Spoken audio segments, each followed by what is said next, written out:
hoje continuar aqui as ministrações acerca do Sermão da Montanha, mais particularmente acerca das bem-aventuranças, uma vez que o Sermão da Montanha é maior do que as bem-aventuranças.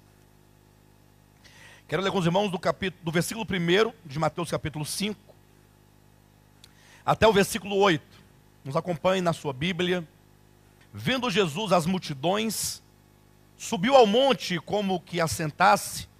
Aproximaram-se os seus discípulos, e ele passou a ensiná-los, dizendo: Bem-aventurados os humildes pelo Espírito, porque deles é o reino dos céus. Bem-aventurados os que choram, porque serão consolados. Bem-aventurados os mansos, porque herdarão a terra.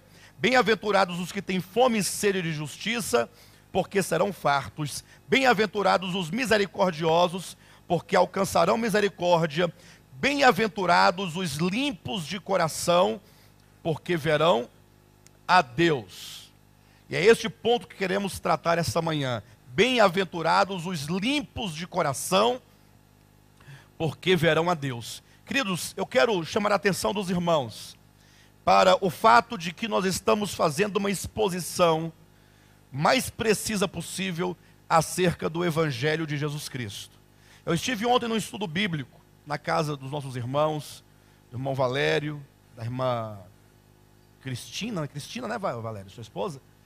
E nós temos um grupo de estudos bíblicos, e num dado momento ali da reunião, da exposição da palavra, bem no finalzinho, eu falei algo que é bastante forte, e eu acredito que vale a pena ser repetido.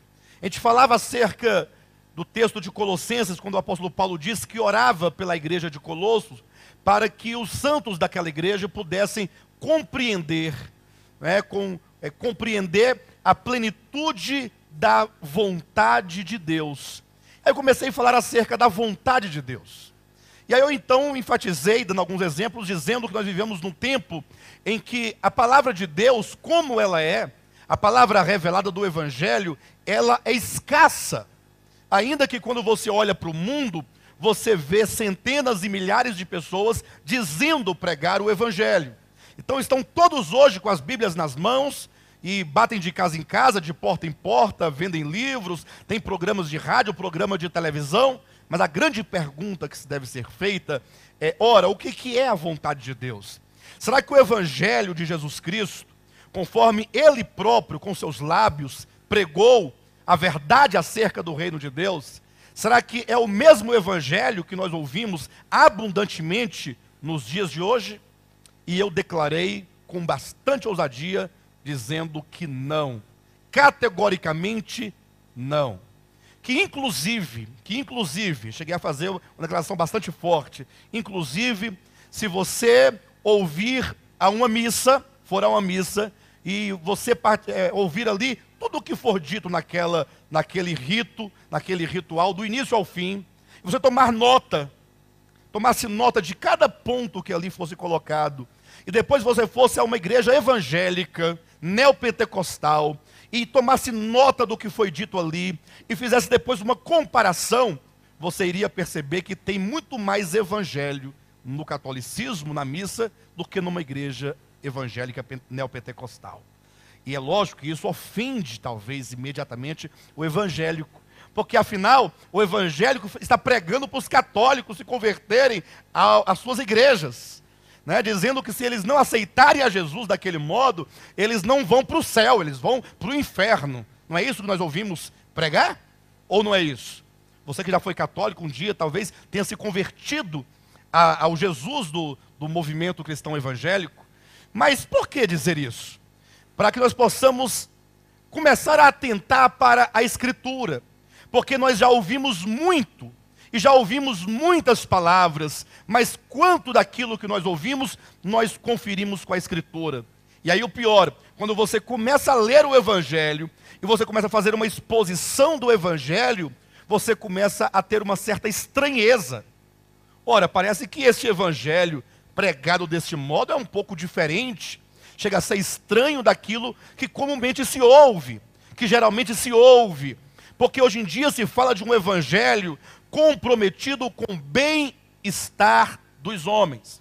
É um evangelho que ele é configurado de tal maneira para levar as pessoas a pensarem que o evangelho visa a mudança das pessoas em si mesmas, que Deus quer abençoar as pessoas no aspecto material, físico, quanto à saúde do corpo. É um evangelho completamente pragmático, ao passo que quando nós olhamos para a Escritura, nós nos deparamos com um evangelho orgânico, que tem como centro, como universo, que tem como base, como fundamento, a pessoa gloriosa de Jesus Cristo e a sua obra.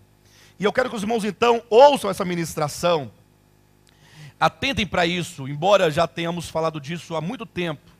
Mas você imagine que num dado momento Jesus sobe ao Monte das Oliveiras, e ali neste monte, sobre o monte, os seus discípulos se reúnem, e ele começa então a falar o evangelho simples, porém um evangelho profundo, um evangelho necessário, levando em conta que ali ele falava para pessoas caídas, pessoas que um dia, embora criadas perfeitas, como Adão foi criado em estado de perfeição, mas houve a queda, e com a queda do homem, então o homem tornou-se o velho homem, o homem tornou-se uma velha criatura, o homem tornou-se um pecador em natureza, o homem tornou-se mau, o homem tornou-se perverso, o homem tornou-se egoísta, o homem tornou-se avarento, o homem tornou-se amante de si mesmo, o homem passou a aborrecer a Deus e as coisas relacionadas a Deus, o homem tornou-se mentiroso,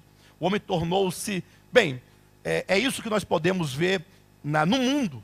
Nós vemos o mundo se destruindo, o mundo se acabando, porque o homem é caído. E agora Jesus Cristo, então, vem trazer o evangelho.